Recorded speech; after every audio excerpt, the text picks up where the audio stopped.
Are you looking for the best astrophotography cameras?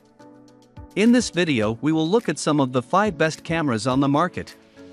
Before we get started with our video, we have included links in the description, so make sure you check those out to see which one is in your budget range. Starting at number 1. Sony a7S III. The Sony a7S III boasts near night vision performance, thanks to its ridiculous native ISO range of 80 to 100 and 2400, expandable to 400 and 9600, though you'll never actually shoot that high, which also features dual native ISO. While most cameras have just one native ISO, the point at which performance is cleanest, the a7S III has two, one at ISO 640 and another at ISO 16000, though this varies in video modes. As a body designed primarily for video, it should come as no surprise that this is the ultimate astrovideography camera. However, herein lies a compromise: the a7S III only features a 12.1 MP sensor.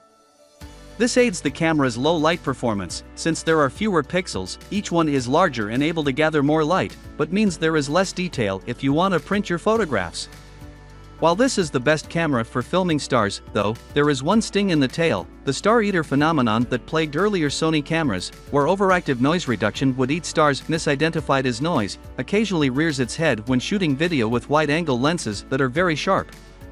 And where the EOS RA has a monstrous 30x magnification, the Sony only has a paltry 4x, which can make focusing a challenge, especially if you have poor eyesight.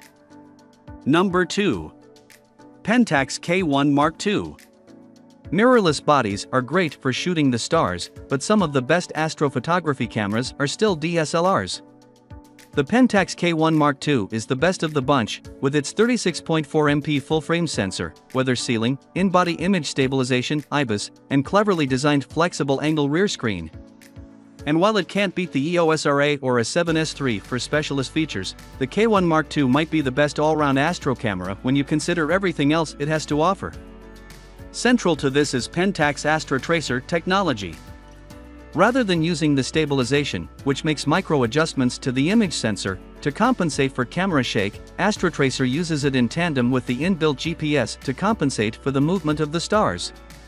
Using GPS data, it moves the sensor to prevent unwanted star trails when the camera is mounted to a tripod, so you can capture long exposure shots without getting unwanted star trails.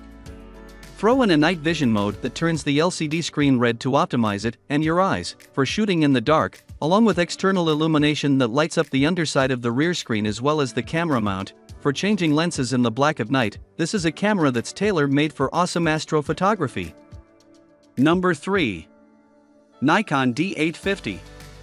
Unlike other cameras on this list, the Nikon D850 doesn't have any astro-specific features. Instead, it is simply a fantastic DSLR whose specs lend themselves wonderfully to photographing the night sky. Its 45.7 MP image sensor is backside illuminated, constructed so that the circuitry is on the underside, so as not to obstruct the front, which means that it has superior light gathering capabilities with less noise and better all-round image quality. This works in tandem with a good, if not great, ISO range to produce enviably low light performance. Like the Sony a7S III, the D850 also has dual native ISO, but at the less useful ISO 64 and ISO 400 sensitivities. The chunky DSLR design is a pleasure to handle, boasts weather sealing, and also has a curtain mechanism for the optical viewfinder to stop unwanted light when shooting long exposures. It also boasts 2 card slots, one XQD/CF Express and one SD. A big bonus is the inclusion of illuminated buttons, but only on the left-hand side of the camera. We'd love to have all the buttons light up, but being able to see key controls in the dark is a hugely welcome feature. Number 4. Olympus OMD EM1 Mark III. Micro Four Thirds sensors are approximately 50% the size of full-frame sensors, enabling the bodies and lenses to be much smaller, lighter and cheaper, so your kit is compact enough to take anywhere. However, because the sensor is so much smaller, it has less surface area with which to absorb light. As the Olympus OMD EM1 Mark III proves, though, there is more to consider than just sensor size when it comes to astrophotography. The EM1 III features a unique Starry Sky AF algorithm, which can perform precision autofocus on even the smallest stars. The accuracy priority mode will help you nail focus when the camera is on a tripod, but the speed priority mode, which uses the powerful image stabilization, good for up to 7.5 stops of compensation, means that you can shoot astrophotographs handheld with a wide-angle lens. Coupled with the lifetime and improved live composite mode, which enables you to keep the shutter open for 6 hours, and only adds exposure when illumination changes to keep your images clean and evenly lit, makes capturing light trails an absolute breeze. You can even use a USB source like a power bank to charge the camera while shooting. If size, weight and cost are considerations, the EM1 Mark III offers powerful tools that make it a formidable choice despite the smaller sensor. Number 5. Sony a7 III.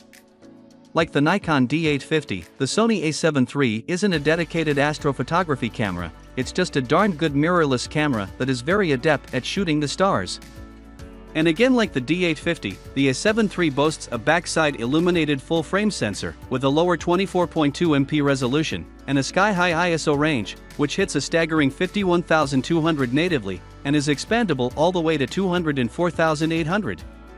With dual memory card slots and the ability to employ USB power, such as a power bank, while shooting, taking long exposures all night long won't cause you any problems. However, the camera does feature a few Sony-specific quirks that you'll have to be able to overlook to get the most out of it. The main culprit is the dreaded star eater phenomenon when shooting stills, whereby aggressive noise reduction can make stars disappear during long exposures. It's not as bad as earlier Sony bodies, but the problem does raise its head from time to time. The other issues relate to the rear screen, which is a tilt-only affair, has only limited touch functionality, and is very low resolution at less than 1 million pixels.